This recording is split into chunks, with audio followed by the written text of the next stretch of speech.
On the Leatherman Wave, it seems like the file has the best spine to use as a striker with a Ferrocerium rod. But now, I want to experiment with all the blades. Let's try the different spines on the Leatherman Wave. We'll start with a file.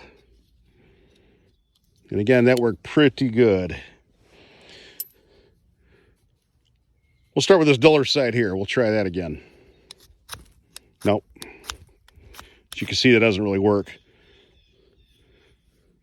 But this side here, okay, with these teeth, that does seem to work pretty good.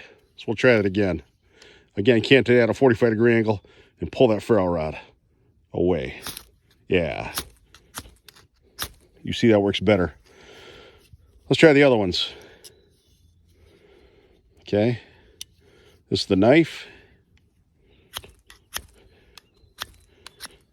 Nope, that don't work too well. Okay. Let's try this side. Right here. Nope. Finally, let's try the saw. Okay.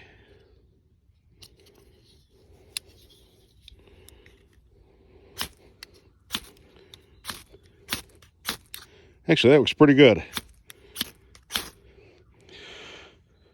That works as good, if not better, than the file. So I'd say this saw and that file are the two spines that work really good on the Leatherman Wave. Hope you enjoyed this video.